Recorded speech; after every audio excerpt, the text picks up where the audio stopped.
echo what Chris said. Thanks so much for the kindness of putting together last week and making us feel loved. We much appreciate that.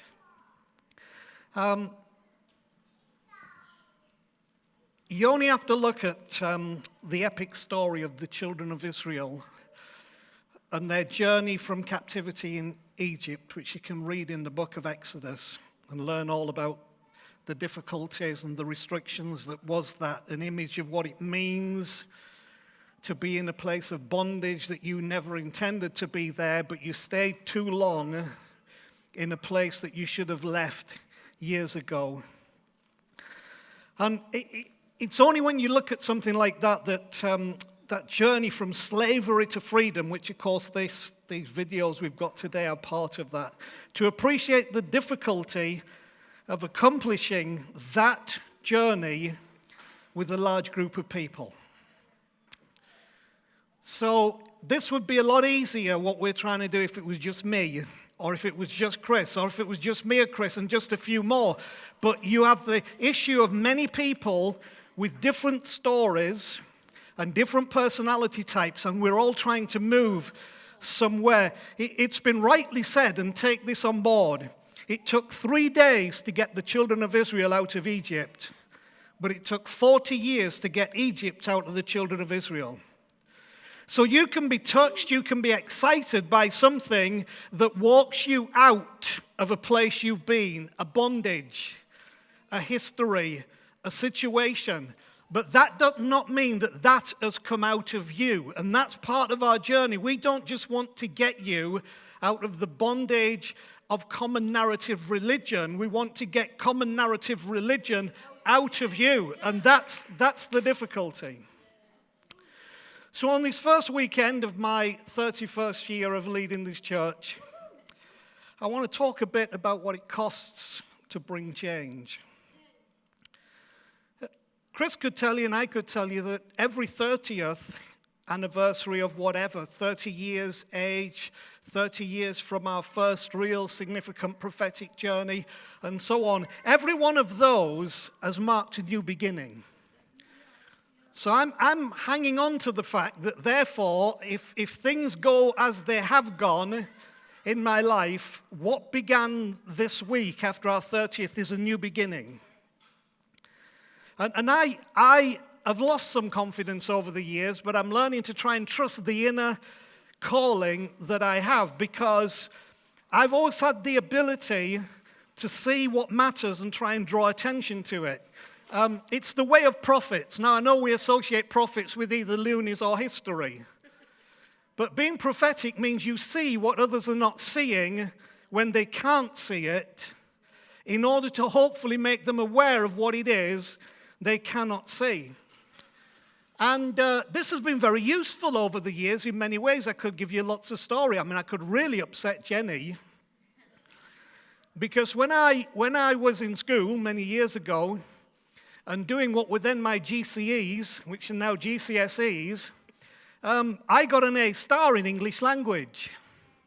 I in the score got 98%. 98%. But I never read right through any of the novels, any of the poems, or any of the plays. You say, well, how did you do that? Something inside me focused me in that I could tell you what questions they were going to ask. So I only read the bits that were relevant to the questions that I just knew they would ask. And I was right. I was right. Now, you might say that's a form of cheating. And I wouldn't even say, oh, it was God who helped me in the exam. I would just say, it's just who I am that has this inner thing that does that. And so I've got to have the confidence to say, look, we see things, I see things, and I want to draw attention to some things that you may not see. And in doing that, you may feel that what I am doing is extremely negative, but what it's doing is giving a purpose to something, and I want to follow that through this morning. Now, someone once said that about every 500 years, the church has to have a car boot sale. And I'm not going to talk about all the history of that, but it seems to be true. Now, what happens when you have a car boot sale, or for my American friends, a yard sale, is it's when you go through all the stuff that you've accumulated and realize how much of it is no longer relevant, necessary, or needed. And then you take it along and you sell it to some poor soul who's then taking on your cast-offs and rubbish. But I'm sure they want it. Well, I believe in that, in the essence of a new kind of Christianity. There has to be a car boot sale in the church. There has to be a car boot sale in the context of our belief and journey and faith. You can't just go through life having had an experience without having a car boot sale and saying, right, these are the things that did mean something and were very important, but are now no longer relevant to where we are in life and where we are on the journey. So I want to bring you to something today that's been nagging at my heart since a conversation with a friend a few weeks ago. That something is the role and the power of the negative in the process of change. You know, we think, well, I just don't want to call it out. I don't want to be where the negative is. And I agree, this is not anti-positive, but this is saying there is a point here that we need to take hold of if we want to participate in and experience real change even in our own lives. See, we live in a world and culture which is expressing the desire to not be made to feel uncomfortable or unsafe. And it's now being pressed in our institutions of learning. Don't make me uncomfortable. Don't make me unsafe. How many of you know that's going to lead to a very unhealthy generation? You know, I should only be fed with that which I agree and that which is positive for me. I should only be encouraged to go where I want to go, not challenged to go where I need to go. Someone once said a leader is not someone who takes you where you want to go. A leader is someone who takes you where you need to go, which is a very different thing. See, the truth is, without a complaint, there is rarely a cause. Every cause is the result of a complaint. And in the Bible, there is a group of books called the Minor Prophets. Now, they didn't call themselves minor prophets, and I'm not sure they would appreciate being designated in the construct of everything that's there as minor prophets. You know, they were not minor as in M-I-N-E-R, coal miners, gold miners, silver miners, prophets. And I don't think they were certainly minor in the context of as opposed to major. It's just their books were a little shorter, and so somebody called them minor. Isn't it interesting? They said less, so they were considered less important. But maybe sometimes saying less is more.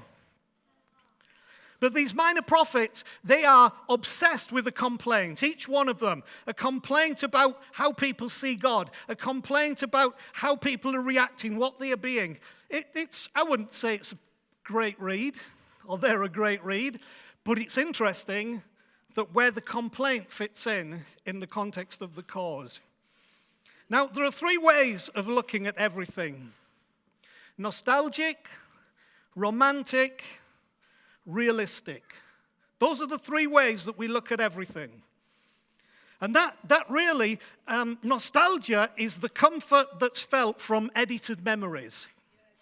You do understand that your nostalgia does not replay actually what happened. Nostalgia and the brain, it moves out of the picture all the things that we don't like or don't wish to have, and then it feeds back the film, which is an edited version of reality. And that's nostalgia. Romantic is the viewpoint created by fantasy and imagination. So what romantic view of world is that we fantasize and we imagine, and then we approach life in that fantastical imagination, and that's what romantic is. I think far too much of certainly the evangelical world has a romantic view of Jesus, not a real one.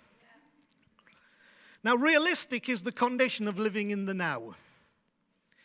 And there's nothing more challenging than living in the now. We'd much rather live in the nostalgia of the good old days. We'd much rather live in the romanticism of the fantasy and imagination. Or we'd like to live in, well, things will be better. Realistic is the condition of living in the now. It's the difference between I was, I would like to be, and I am. In the Bible, God called himself I am. Jesus regularly used the phrase, I am the bread of life, I am the light of the world, because living in the now brings you to the power of the I am. And believe it or not, that's where your greatest power lies, and why so many don't have that power, because we don't live in the now, we don't know how to deal with the now, so it's never a I am. It's I would like to be, I hope, I remember. See, these attach to our three most dominant brain functions, which are survival, belonging, and meaning. The toughest of all being meaning, which is why most people settle for the first two, survival and belonging. Just as the toughest of that is meaning, the toughest of the other three is realistic. So being realistic and searching for meaning are the two difficult ones. Because meaning plays havoc with comfort and confidence before it brings peace. Realistic plays havoc with the ego. So we try to avoid them both. Now, I know some of you will be saying, but I don't think I'm driven by ego, said the ego.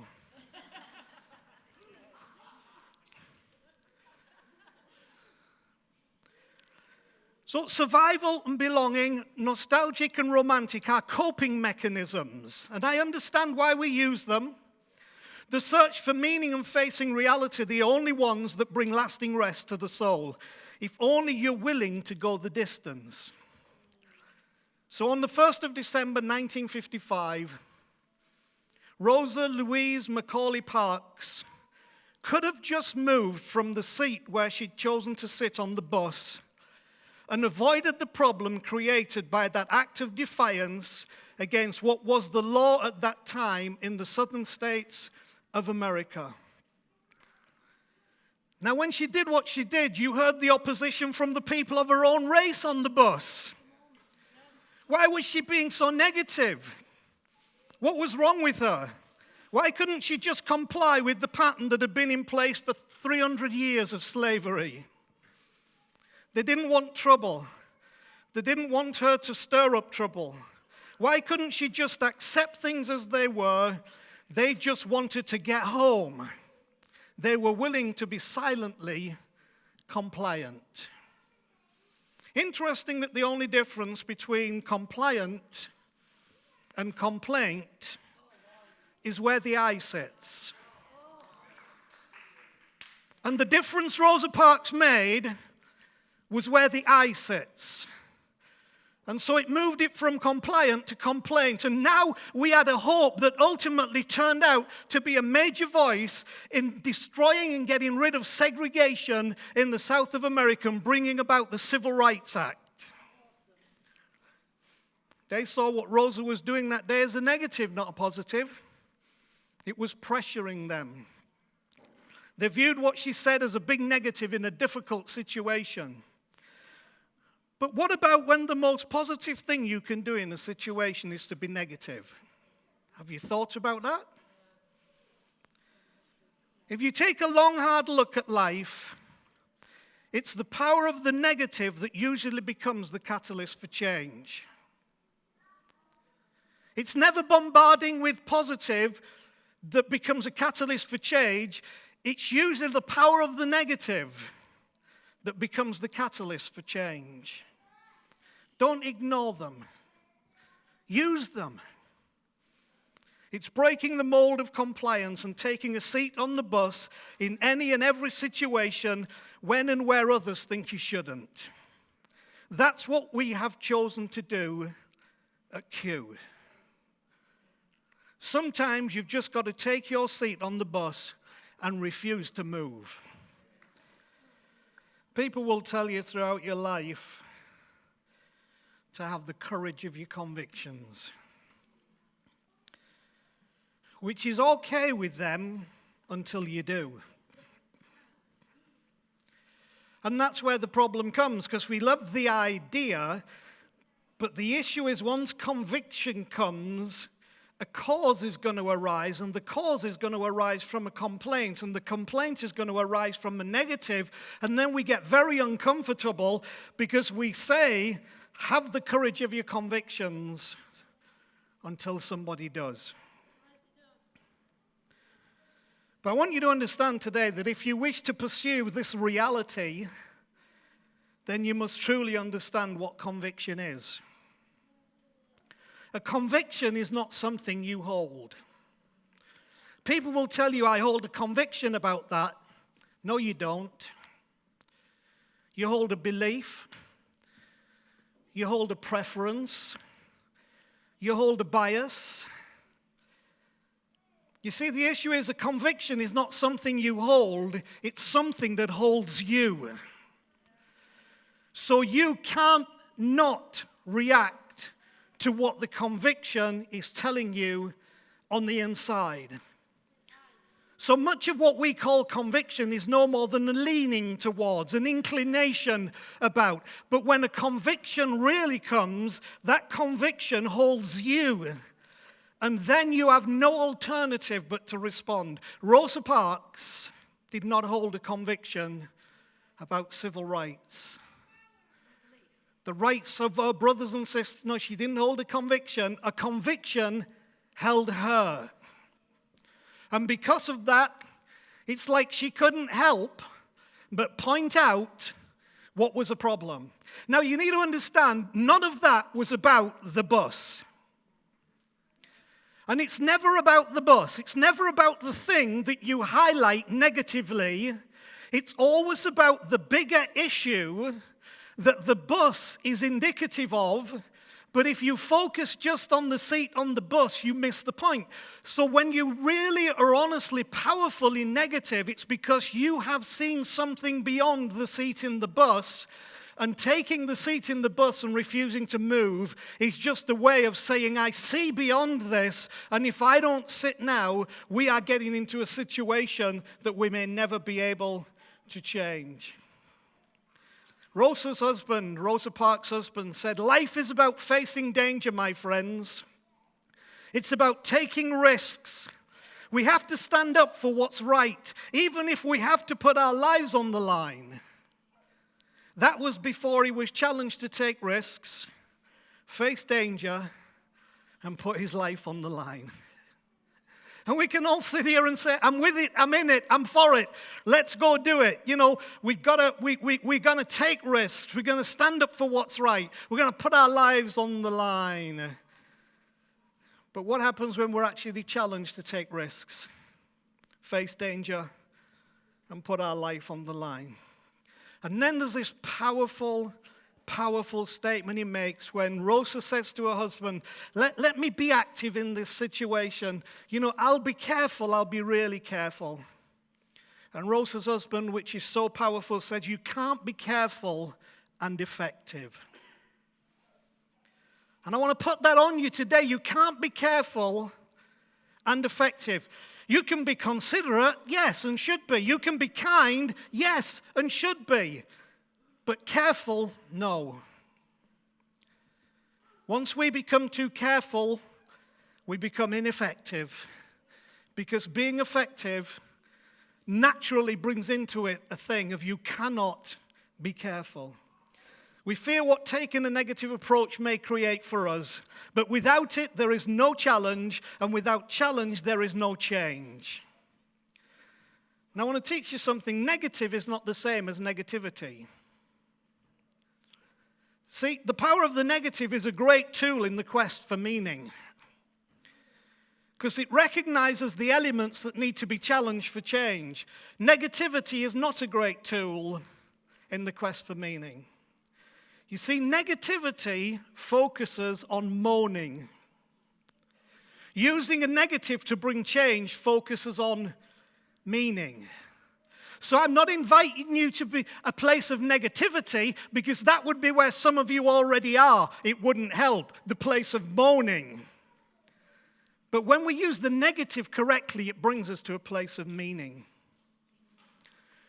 So rather than quote a lot of Bible verses, let me give you some things that you personally will know. I know our American friends, a little different for you, but you'll have your own examples.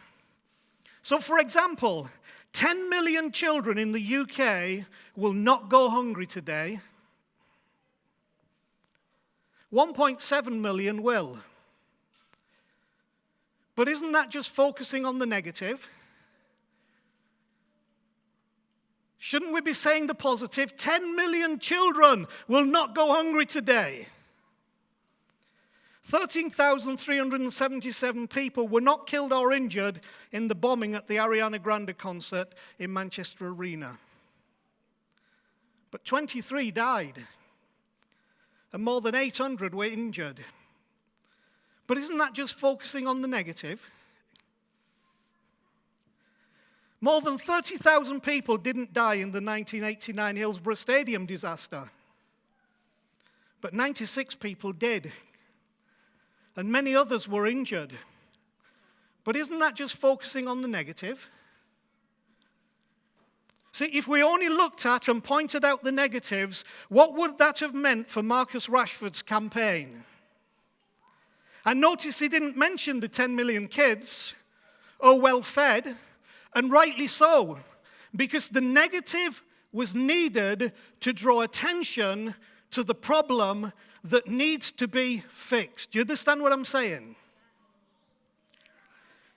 What would it mean to the grieving families of Manchester Arena bombing if you didn't mention the dead and the injured? What would it mean for the 96 at Hillsborough? And there's a fight that's gone on for justice which has taken 30 years to resolve. Why? Because somebody didn't look at the 30,000 that didn't die. Somebody said these 96 were precious. They saw something beyond for families and for hope. And so the reason is, some of you know I can be a little negative about some things. Why am I negative? Because I'm trying to point out something that's more than the bus. It goes beyond the problem, and trying to draw attention so that hopefully we can be and see the change that we want. It's not about the bus. It's about what the bus represents. The bus, whatever symbolizes that which represents a much deeper problem to be faced. But the bus is important because otherwise we won't face the deeper problem. Yeah. I know some of the things I've had to say today are a bit negative, but sometimes it's necessary to draw attention to one of the essential ingredients of being successful in life. And it takes time. It was almost 100 years when Rosa Parks sat on that bus. It was almost 100 years from the Declaration of Emancipation of the slaves. And it would be another 10 years after Rosa Parks sat on the bus before the repealing of all the acts that had been put in place to cause segregation of blacks, Asian, coloreds, and whites. Another 10 years after she sat on the bus. But what she was doing was because she saw something ahead. She saw something up front. One of my great heroes is Dr. Martin Luther King, because he saw what could come. What's also interesting is Dr. Martin Luther King, in all his issues about segregation and the mistreatment of the black community in America, put everything in the basket of saying, but if we do it without forgiveness, we will never succeed. We must forgive them, and they must forgive us. There must be forgiveness if we are going to move ahead.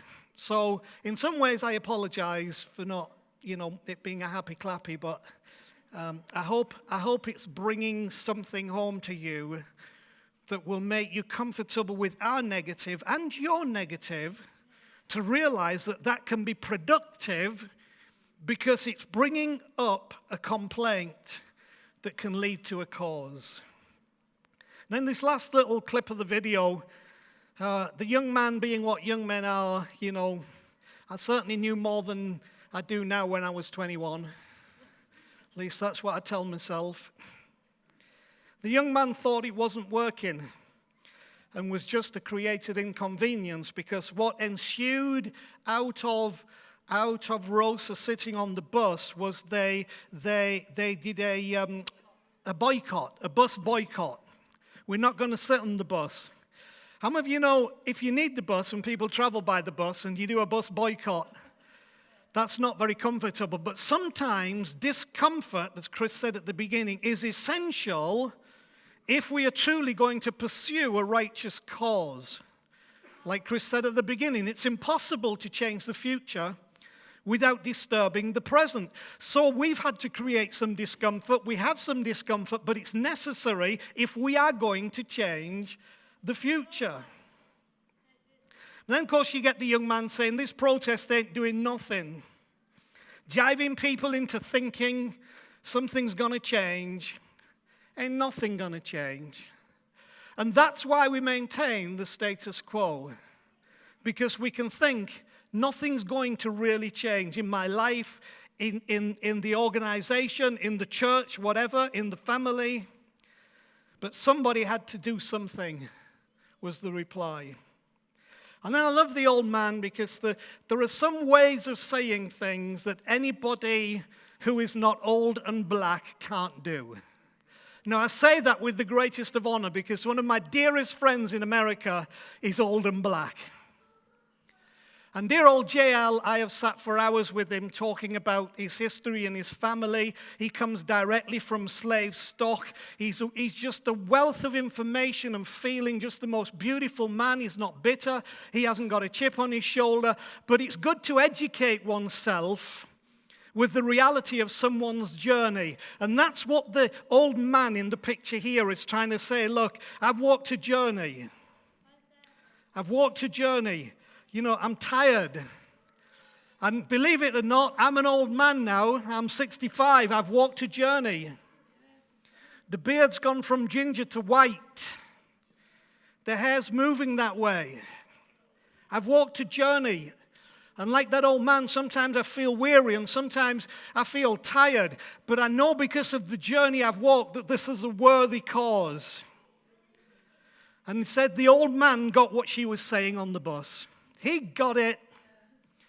I know what she's saying. And he knew she wasn't saying, let me have a seat in the bus where I shouldn't sit. He knew what she was saying was a negative that would release a complaint, that would produce a cause that would finish up in change. He got what she was saying on the bus, and he understood it's not about the bus. And some of my complaints are not about the thing I'm complaining about. That's the bus. They're about the other things that leads to, the other things that means. And sometimes you may not understand, like the young boy didn't understand. But I get what she's saying. And I hope some of you get what we're saying. And so then, of course, Rosa has the conversation with her husband. And he says if he'd have known what that would mean, would he have still wanted to marry Rosa? Would he want to stay? And every one of us goes through those emotions whenever something's being stirred, and particularly if what's being stirred seems to be negative in the context of producing something that makes us less secure and less confident and less at ease. And he had a choice. The question was, are you willing to stay married to the wife that won't settle for the status quo? Are you willing to stay married to the church that won't settle for the status quo? Are you willing to stay married to a leader that won't settle for the status quo? To quote the Apostle Paul, he said, I've learned to be content whatever the circumstances.